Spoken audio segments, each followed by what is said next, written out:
Here's a quick video showing my South Bend 13 finally all done.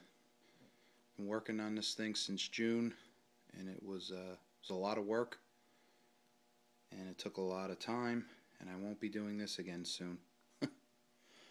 Cannot wait to start using it.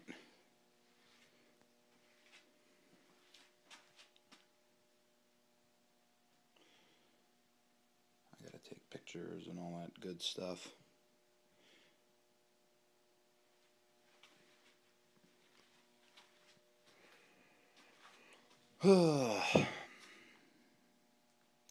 One thing that isn't done is this guy, the motor.